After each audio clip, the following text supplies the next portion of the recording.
Et salut tout le monde, ici Angel pour la chaîne YouTube La Passion Otaku. Petite vidéo où on va parler tout simplement des mangas Isekai. Alors qu'est-ce que la définition de Isekai? En fait, la définition d'Isekai, c'est quelque chose qui représente littéralement un autre monde, qui est tout simplement un sous-genre du manga dans le monde de la fantasy japonaise. On entend par fantasy un univers imaginaire qui mêle souvent du surnaturel, voire de la magie, et qui est même souvent associé au mythe. D'ailleurs, pour parler de manga Isekai, avant de parler plus en détail, puisque on a eu moi quand je me réincarne en slime, moi quand je me réincarne en araignée, moi quand je me réincarne en arbre, Ulysse Régis, et aussi le dernier, mais pas des moindres, moi quand je me réincarne en distributeur automatique. Mais avant d'en parler plus en détail, on va parler de trois exceptions, trois mangas qu'on pourrait croire sont quand même isekai, mais que ce n'est pas le cas. Je parle bien entendu du manga le plus connu, qui est peut-être celui qui est le plus connu du moment, j'ai nommé Sword Art Online. Et oui, ce manga n'est pas un manga isekai, il ne se fait pas réincarner, il ne se fait pas invoquer, c'est juste le mental en fait de la personne qui est bloquée dans le jeu vidéo. Le corps physique est toujours dans le monde réel, donc celui-là ne fait pas partie des mangas isekai, c'est plus du shonen on pourrait dire. Et il en existe une deuxième d'exception, puisque c'est à peu près similaire à ce Sword Art Online, j'ai nommé Log Horizon. 3 saisons, franchement génialissime, rien à dire, peut-être un peu mieux que Sword Art Online, après les goûts, les couleurs, ça ne se discute pas, mais lui aussi, c'est pareil, là, c'est que le mental, le physique n'ont pas été invoqués. En tout cas, d'après ce qu'on croit. Est-ce que, en fait, Log Horizon ferait partie des mangas isekai? Pour l'instant, on ne sait pas vraiment. On ne sait pas vraiment si ils sont vraiment conscients. On ne sait pas si c'est des corps physiques qui ont été invoqués. Est-ce qu'ils auraient été vraiment invoqués dans ce monde de Log Horizon? On ne sait pas vraiment. On attend de voir avec impatience, de voir ce qu'ils vont devenir. Mais là, voilà. Que c'est sûr et certain qu'il ne fait pas partie de l'univers des mangas isekai, alors que pourtant c'est un des mangas que j'adore en ce moment, j'ai nommé Overlord. Première saison, des combats, il n'y a que ça, en vois-tu, en voilà. Deuxième saison, beaucoup moins. Troisième saison, encore moins. Et quatrième saison, on se demande où va aller ce manga-là, malgré que ce soit des mangas que j'adore et du moment. Ce n'est pas un manga. Est-ce que c'est vraiment un manga isekai? Est-ce que c'en est un? On ne sait pas. Malgré ces 4 saisons, on ne sait toujours pas s'il a été invoqué tout simplement dans ce monde qui est Overlord, tout simplement dans le personnage qu'il avait créé qui était Hens, ou ce n'est pas un manga isekai, et dans ce cas-là, ce serait que son mental et que le physique serait resté dans le monde réel, à voir si oui ou non, et à voir ce que ça va donner ce manga. Maintenant que ça est dit, on va passer bien entendu au top 10, vu que c'est la section là, peut-être la plus intéressante. Et là, ça va être la section manga animé, prochaine vidéo, manga scan, des mangas isekai. Et il y en a vraiment beaucoup, c'est la fête au manga isekai en ce moment en scan, je le dis tout de suite. Si vous aimez cette vidéo, pardonnez-moi, n'hésitez pas à lâcher le petit pouce bleu, n'hésitez pas à commenter, liker. Et pourquoi pas rejoindre la chaîne Twitch Passion Japon France, n'hésitez pas, elle est faite pour ça. Allez, c'est parti, top des mangas animés isekai. Alors ça va être pas dans l'ordre, je vais vous lire aussi les synopsis de chaque manga. Le premier, alors moi quand je me suis réincarné en araignée, on va dire plutôt le titre en français, c'est une jeune lycéenne transformée en araignée qui se débat pour survivre dans un labyrinthe peuplé de monstres. Comment cet être fragile va-t-il réussir à déjouer les pièges de ce monde hostile? Car oui, je n'étais qu'une lycéenne banale, somnolent en cours, quand soudain, une brèche s'est ouverte dans la classe. Puis tout le monde s'est dématérialisé. À mon réveil, j'étais réincarné. Oui, mais en araignée, un petit insecte de niveau 1, coincé dans un horrible labyrinthe où le danger est partout. Pour survivre, me voilà condamné à améliorer mes compétences en affrontant des monstres comme moi et à fuir des aventuriers rebutés par mon apparence. Quand on me donne la soluce pour réchapper de cet enfer, vite, tant qu'il me reste des points de vie. voici le tout premier manga que je vous conseille. Franchement, il est génial. Vivement la suite, vivement voir ce que ça va donner cette suite. C'est un manga que j'avais adoré. Le deuxième manga, Re:Zero. Je sais, ça fait longtemps, mais ce manga, qu'est-ce qu'il est bon. Je vais vous lire son petit synopsis. Subaru Natsuko fait la connaissance d'Emilia, une jeune fille aux cheveux longs, cheveux d'argent, qui l'entraîne dans une dimension peuplée de monstres et d'ennemis en tout genre, particulièrement hostiles. Le jeune homme a juré de la protéger, mais il ne reste pas longtemps dans ce monde violent où il est tué rapidement. Pourtant, il revient d'entre les morts, grâce à l'aide d'un pouvoir qui le ramènera toujours à son point de départ. Subaru va entamer alors dans un combat perpétuel dans lequel il essaie peu à peu de changer le futur où les souvenirs sont à chaque fois à reconstruire. Manga très bien, il y a plusieurs saisons, franchement c'est un manga que je vous conseille. Le prochain, un manga qui date de 2016, mais je vous conseille énormément, ça s'appelle Gate. Très bon manga, il y a 2 saisons, je vais vous lire le petit synopsis. En plein milieu de Ginza, à Tokyo, une porte géante apparaît, en déferlant des hordes de soldats, monstres et dragons dont l'invasion est rapidement stoppée par les forces japonaises d'autodéfense. La contre-attaque ne se fait pas attendre. Un petit contingent de troupes nippones passe à son tour de l'autre côté de la porte pour y découvrir un pays de magie, d'elfes et de trolls. Yoji Tami, soldat féru de fantaisie, fait partie de cette expédition, en route pour découvrir ce monde et braver ses nombreux dangers. Une deuxième saison va donc aussi nous narrer l'arc du dragon de feu. Franchement, c'est un manga qui méritait largement plus de saisons. Dommage qu'il n'y a que 2 saisons. Le prochain est sorti en 2014, devrait normalement sortir en animé, s'appelle Remonster.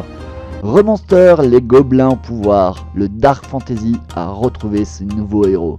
Remonster, c'est l'histoire de la réincarnation d'un homme qui va représenter à lui seul le changement d'un peuple méprisé de tous, grâce à un mystérieux pouvoir d'absorption et au souvenir de sa vie passée. Ce nouveau gobelin appelé Goburo va devenir le symbole de la révolte d'une race qui va se contenter jusqu'alors de survivre dans un monde cruel régi par la loi du plus fort. Très bon manga, et s'il apparaît en animé, je vous le conseille vivement. Le prochain n'est pas des moindres, The Rising of the Shield Hero. Ouh qu'il est bon! Trahison, monstre et rivalité. Comment survivre dans un RPG avec juste un bouclier? Eh oui, Naofumi, qui est projeté dans un monde proche en tout lieu d'un jeu de rôle d'Heroic Fantasy, mais alors que d'autres héros ont été dotés d'armes offensives redoutables, telles qu'une épée, telles qu'un arc, Naofumi hérite d'un bouclier aux capacités limitées pour progresser dans ce jeu, où le danger peut surgir à chaque instant. Il va être trahi par sa partenaire et vilipendé par la population. Le jeune homme ne peut désormais compter que sur lui-même pour survivre dans cet univers hostile, et peut-être sur une jeune fille désœuvrée aux ressources insoupçonnées. Ce manga est le manga à ne pas louper, ça a été une tuerie. Le dernier paru est le 5 juillet 2023, il est aussi en animé, 2 saisons, je vous le conseille fortement. Un qui m'a vraiment surpris, date de 2019, ça s'appelle The Imminence of the Shadow, ou Kageno Jisuyosha ni Narita Kute. Oui, The Imminence of the Shadow, on va rester sur le nom français, ça vaut mieux. Alors, il est prêt à tout pour devenir une imminence de l'ombre, mais ses plus grands mensonges vont le rattraper. Sid est un garçon qui rêve de faire son entrée dans le club ultra restreint des imminences de l'ombre.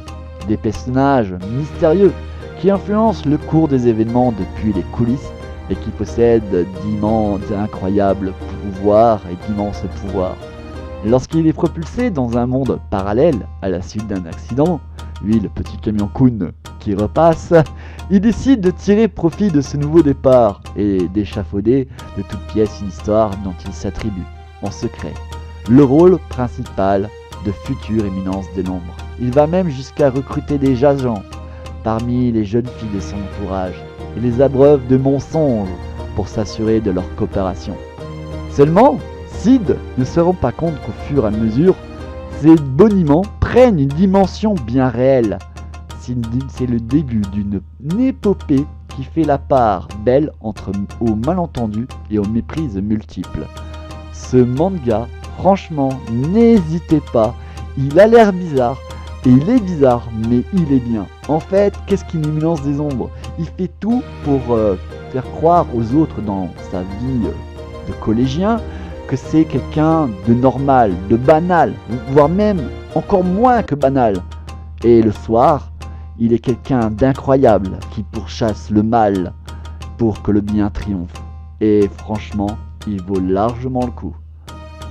Allez, le prochain, bien entendu, celui que tout le monde, je pense, connaît. Moi, quand je me racane en slime, j'ai essayé de dire le titre en japonais, ça va pas cool. Tensei Shitara Slime Dataken. Que dire de celui-là? Avec Slime, votre moi héroïque va pouvoir enfin s'exprimer. Satoru, employé de bureau lambda, se fait assassiner par un criminel en pleine rue. Son histoire aurait dû s'arrêter là, mais se retrouve soudain réincarné dans un autre monde sous la forme d'un slime. Et oui, pour une fois ce n'est pas Kamio-kun, pour une fois c'est un couteau. Le monstre, qui est le plus faible du bestiaire fantastique, le voilà équipé de 2 compétences uniques. Predator, lui permettant de récupérer les attitudes de ses adversaires, et Grand Sage, grâce à laquelle il acquiert une compréhension aiguë de son environnement. Mais même muni de ses armes, ses chances de survie semblent être encore limitées. Et qu'est-ce qu'il est bon! La première saison, on a à fond dedans. Deuxième saison m'a quand même bien déçu. N'hésitez pas à me dire ce que vous en avez pensé de ce manga-là. Le prochain, et peut-être celui-là va vous surprendre, car je pense que celui-là, vous ne croyez pas qu'il faisait partie des mangas Isekai, et pourtant c'est bien le cas.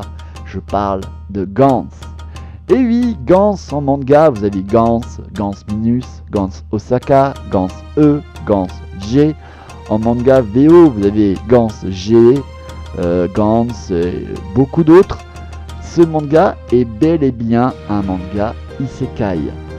Kei Kuruno, un jeune lycéen pervers et égocentrique, attend sur le quai du métro quand un sans-abri tombe ivre-mort sous les rails. Seul, Masaru Kaito, un ancien ami d'enfance de Kei, descend pour aider le vieil homme. N'y arrivant pas, il demande de l'aide à son camarade, qui accepte à contre-cœur. Et les 2 jeunes hommes parviennent finalement à sauver le SDF. Malheureusement, ils n'ont pas le temps de remonter et se font percuter, non pas par un camion, mais par un métro qui arrive.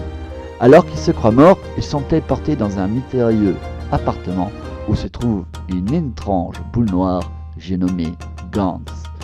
Et là, que c'est bon, mais attention, âge conseillé plus de 12 ans, voire je dirais même plus 16 pour certaines séances. Donc demandez l'accord à vos parents avant de regarder ça, car il est bien sanglant, mais qu'est-ce qu'il est bon, que ce soit en animé ou en livre, il vaut largement le tour. D'ailleurs, à savoir qu'il y a un nouveau manga qui est en train de paraître tout doucement en scan de Gantz. N'hésitez pas, pour ceux qui veulent, ça vaut toujours le coup.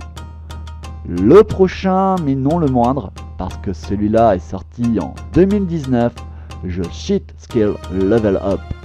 Ce manga est lui aussi tout à fait exceptionnel.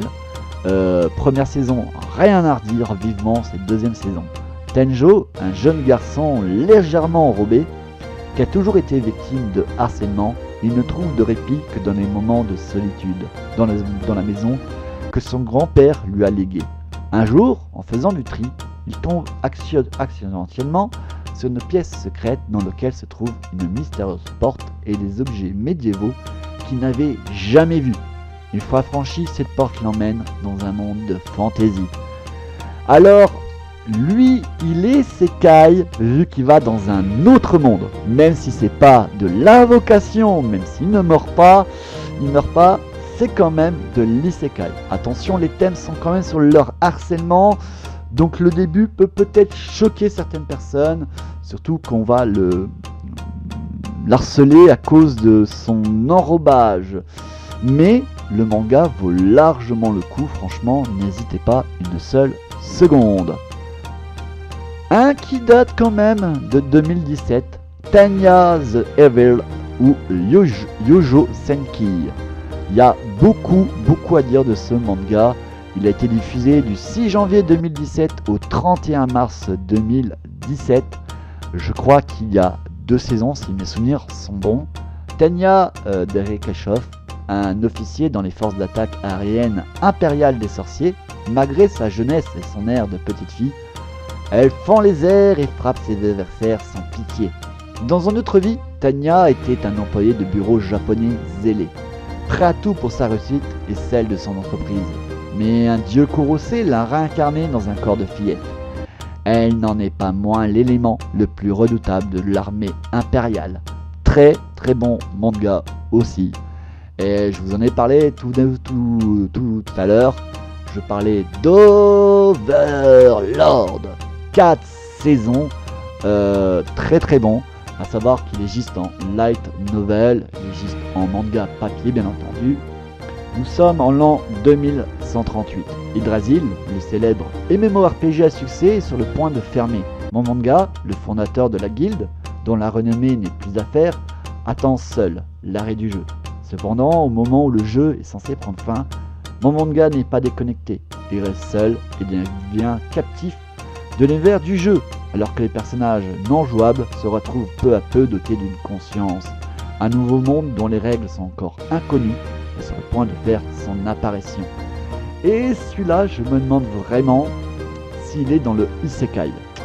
Car d'un côté, on dit voilà qu'il est directement captif de l'univers du jeu, mais est-ce que c'est que sa conscience ou est-ce que il se serait réincarné dans le corps de son personnage du jeu vidéo? Et ça, ils ne le disent pas encore. Donc j'attends de voir si oui ou non il fait bien partie des mangas isekai.